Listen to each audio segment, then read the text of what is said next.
네, 셧다운과 관련한 지금 43일간의 긴 여정이 끝났습니다. 이에 따라서 이제 12월에 있을 금리 인하만 앞두고 있는데요. 금리 인하를 결정을 할 때 우리가 참고하는 그러한 고용 지표들이 지금 발표가 되지 않을 것으로 보이고 실업률도 지금 그 핵심 지표 중에 하나인데 발표가 되지 않을 것으로 예상이 되고 있습니다. 지금 금리 인하에 대해서 더욱더 불투명해지고 있는 상황인 것 같아요. 네, 일단 숨 좀 돌리시고요. 네. 네. 굉장히 바쁜 동선으로 바뀌었습니다. 자, 어쨌든 지금 그 지난번에 마지막 FOMC 있잖아요. 그렇게 나온 게 사상 최초 아닌가요? 지금 제가 알기로는 그렇게 반대표가 양쪽으로 나온 건 사상 최초로 알고 있는데요. 반대표가 2표가 나왔는데 이 FOMC 회의록에는 반대표를 한 사람의 이름과 반대표를 어떤 방향으로 했는지 기록이 돼요. 근데 저번에 제프 슈미드 캔자스시티 총재는 동결로 반대를 했고요. 그러니까 최종 의견이 금리 인하로 모였잖아요. 근데 혼자 금리 동결로 반대를 했어요. 근데 스티브 바이런 이사는 혼자 0.5% 인하로 반대를 했습니다. 그러니까 반대표가 2표인데 그 내용이 완전 천지 차이 정극과 극의 반대로 나와버렸단 말이죠. 정말 이런 상황도 굉장히 최초인 것 같은데다가 그리고 지금 계속해서 제가 언제부터 제가 그 얘기를 계속했었죠. 이거 표대결로 이거를 봐야 되는 지금 이 아이템 이슈 자체가 아닌데 표대결을 봐야 되는 이 상황이 트럼프가 대통령이기 때문에 제가 분명히 얘기 드리지 않았습니까? 그 뒤에 지금 일련의 과정 속에 이 언론의 기사들을 보십시오. 다 표대결 기사입니다. 그러니까 우리가 언제 FOMC의 결과를 표대결로 생각했어요.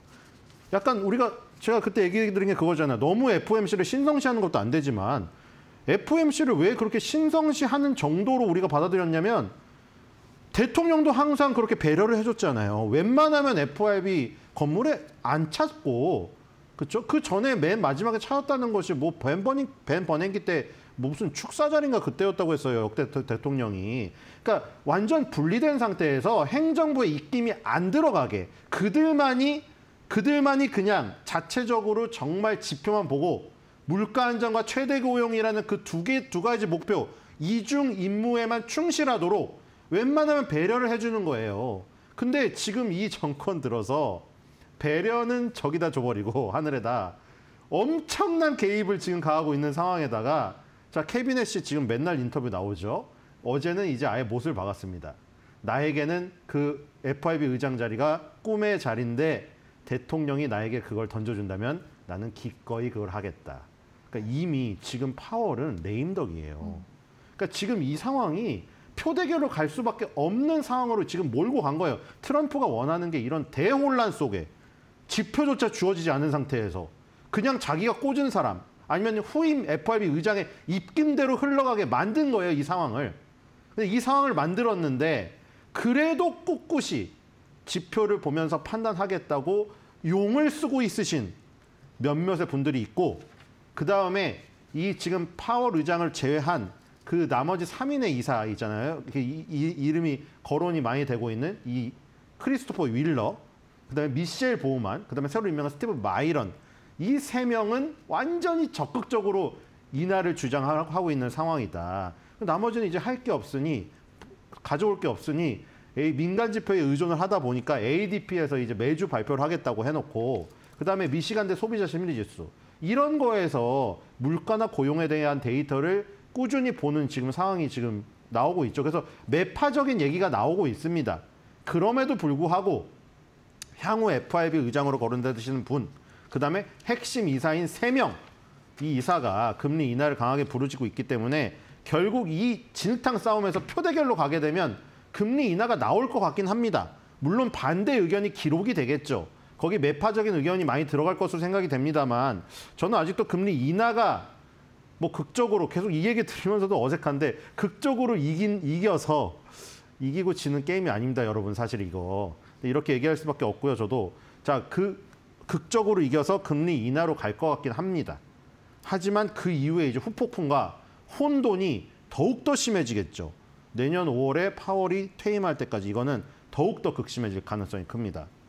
네, 지금 CME 패드워치가 이제 몇 달 전에는 90%였었는데 최근에 70%로 내려오더니 많이 내려갔죠. 예, 지금 66%대까지 지금 내려와서 금리 동결에 대한 어떻게 보면 하지만 시각도 그래도 50% 이상을 상회한다는 거는 많이 금리 인하 쪽이 많다는 거예요. 확률이. 네네. 그 제가 보니까 이게 실업률 산출에 필요한 가계 조사 자체가 지금 실시가 되지 않았다라고 이건 하거든요. 이미 끝났습니다. 캐롤라인 레비타벤이 왜 영구적으로 묻힐 가능성이 있냐고 말했냐면 이거를 갑자기 지금 공무원들이 이제 복귀를 해가지고 이 지난 거를 물어볼 수가 애매하거든요. 이거를 10월 달 거를 지금 며칠입니까? 11월 중순이 넘었습니다. 왜냐하면 이게 어떻게 되어 있냐면 이 지금 일자리랑 실업률이 두 가지가 있는데 이게 고용에 관련된 거잖아요. 근데 일자리는 누가 일자리를 줍니까? 우리가 스스로 노동자들이 일자리를 만들 수는 없잖아요. 자영업이 아닌데. 그 회사들이 일자리를 준 숫자, 그게 이미 보고가 된 상태예요. 그렇게 되면 일자리는 나올 수가 있는데 문제는 실업률은 그 가게에다가 전화를 돌려야 됩니다. 근데 지금 와가지고 11월 중순에 와가지고 그 공무원들이 복귀한다고 한들 전화를 걸어요. 그다음에 혹시 죄송한데 지금으로부터 한 달 전 잘 기억해 보시기 바랍니다. 그때 상황이 어땠는지 그거를 전화를 돌리고 있는 것 자체가 이게 말이 안 되는 상황이죠. 그렇기 때문에 할 수가 없어요. 이걸 어거지로 한다고 하더라도 굉장히 부정확할 가능성이 있죠. 이 사람들이 하루 살기도 바쁘고 내일이 되면 오늘의 기억도 잊어버리고 있는데 한 달 전에 기억을 되짚어가지고 당신 한 달 전에 가게의 상황이 어땠으면 실업률이 어땠습니까? 가게의 구성원들 중에서 몇 명씩 취업했다가 뭐 그걸 언제 물어보고 있습니까? 그러니까 실업률이 발표가 안 되겠죠, 이거. 그러니까 실업률이 발표가 안 되면 그 ADP 자료도 좋지만 연준 위원들도 더욱더 당연히 그 공식적으로 좀 신뢰를 갖는 것은 미국 고용노동부에서 발표되는 것 자료들이죠. ADP는 참조 자료죠. 왜냐하면 ADP에는 뭐가 빠져 있냐면 공공 부분이 빠져 있습니다. 그렇기 때문에 어떻게 보면 반쪽이라고 할 수가 있겠죠. ADP 걸 참조하여 바로 나오는 고용노동부 거를 어떻게 보면 조금 더 상위 호환의 개념으로 해서 판단을 하는 건데 그 상위로 보는 자료가 없어져 버린 거예요. 그 지금 뉴스 플로우들 여러분들 따라와 보시면은 몇 주 전까지만 해도 연준 총재들, 연준 이사들, 그다음에 연방준비은행 총재들이 인터뷰에서 무슨 얘기를 했냐면 지금은 조금 불확실하지만 이제 몇 주가 흘러가면서 지표들이 나오면 조금 더 의견이 모일 것이고 우리의 개개인 의견도 확실해질 것이다. 이런 인터뷰를 했는데 확실해지긴커녕 거기서 셧다운이 걸리는 바람에 더욱더 불확실해졌어요, 지금. 그러니까 지표들이 없어요. 볼 수 있는 지표들이 사라지고 뭐 미시간대 소비자 심리지수도 옛날에 파월이 인터뷰 때 본다고 말을 했거든요. 자기는 모든 지표를 다 보고 미시간대 소비자 심리지수 특히 거기서 5년 기대 인플레이션 참조한다고 했어요. 물론 5년 기대 인플레이션 참조한다고 했는데 미시간대 소비자 심리지수에서는 기대 인플레이션에 대한 부분은 오히려 조금 더 이 트럼프 행정부 입장에서는 좋게 나왔어요. 해석하기에. 그렇기 때문에 또 그걸 참조한다면 인플레이션은 조금 완화된 상황이거든요. 근데 거기에 보면 기대 인플레이션 말고 향후 기대 상황 이런 것들이 있거든요. 그건 또 최악으로 나왔어요. 그러니까 이것도 또 갈리는 거예요. 미시간대 소비자 심리지수를 봐도 인플레이션 좀 완화된 것 같은데 근데 향후 기대 상황이 안 좋네? 그러면 인플레이션이 조금 없어졌으니까 이 기대 상황이 안 좋은 것 때문에 금리 인하를 해야 되나? 이런데 또 보니까 ADP에서 발표한 자료를 보면은 그 고용시장이 안 좋대요, 또. 갑자기 10,000명씩 늘어나는 것으로 발표를 했다가 10,000명씩 줄어드는 것도 발표를 했단 말이에요. 그러니까 이게 완전 혼돈의 상황이죠. 도대체 지표가 정확한 것인가. 그래서 지금 가장 몇 시간 전에 나온 제가 뉴스를 봤더니 연준이 이게 하도 불확실하니까 이 체계를 다시 세우는 작업을 이 파월이 지금 하려고 한다고 합니다. 지금 왜냐하면 스케줄도 다 깨졌고 했기 때문에 우리가 금리 인하나 금리 동결이냐 금리 인상이냐 이거를 가려고 했을 때 이 어떤 지금 뭐 지표도 없고 다 엉망진창이 된 상황에서 다시 한번 체계적으로 있는 거라도 뼈대를 세워가지고 들여보는 작업을 이제 하겠다는 거죠.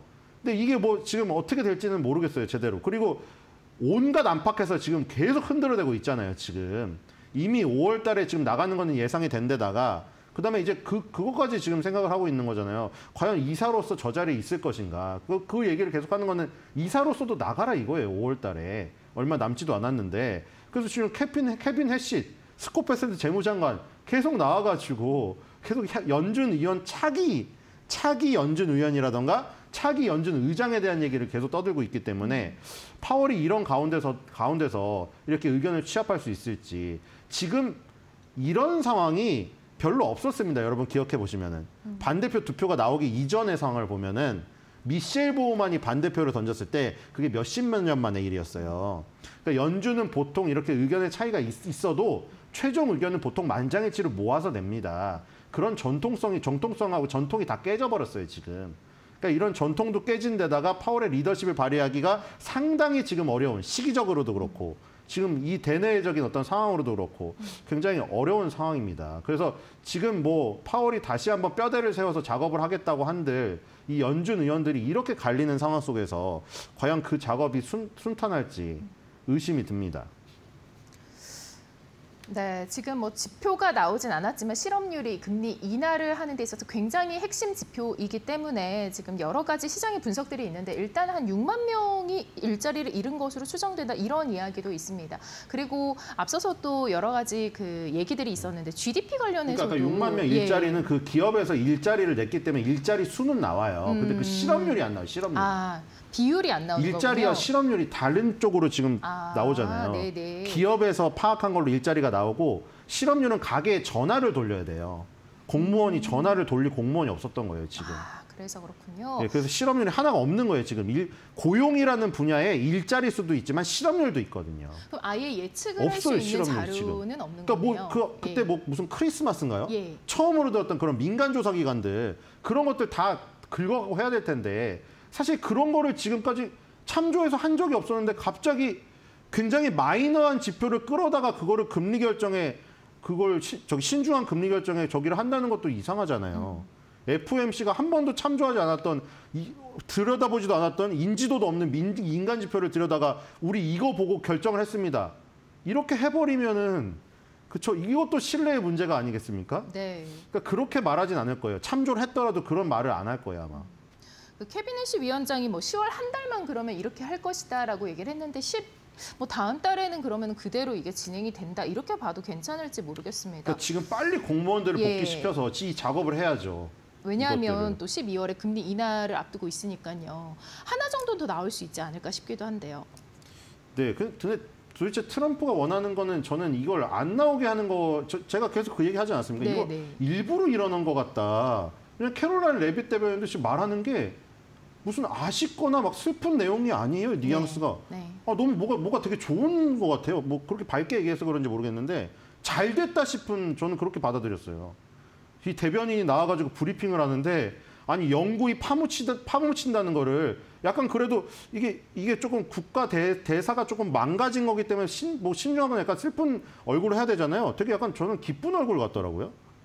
오히려 영구히 묻혀가지고 안 발표되는 게 좋다는 식으로 그런 식으로 저는 받아들이게 얘기를 하시던데 그런 거를 봤을 때는 트럼프가 원하는 게 결국 그건 것 같아요. 스티븐 마이런 이사가 0.5 비컷을 계속 외치고 있는데 그것을 원하고 있는 거죠, 지금. 그 전부터도 계속 그걸 떠들지 않았습니까? 제로금리 얘기까지 했어요. 트럼프는 지금. 제로금리로 가가지고 지금 왜 마중물을 너네가 안 뜨느냐 하면서 펜대 하나만 굴릴 수 있는 그렇게 쉬운 직업을 갖고 있으면서도 거기에 뭐 한 멍청이가 앉아있다 계속 그 표현을 했잖아요. 그러니까 트럼프는 금리 인하를 계속 해가지고 지금 경제를 살리고 주가를 더 폭등시켜서 버블을 만들어야 되는데 계속 여기서 신중한 얘기를 의장이 하고 있으니 그러니까 계속 흔들어대는 것 같아요. 지표도 볼 것도 다 없애버리고 그다음에 물론 지표를 없애면서 아까 말한 대로 그래도 꿋꿋이 일을 하고자 하는 사람들이 신중해지는 효과는 줬어요.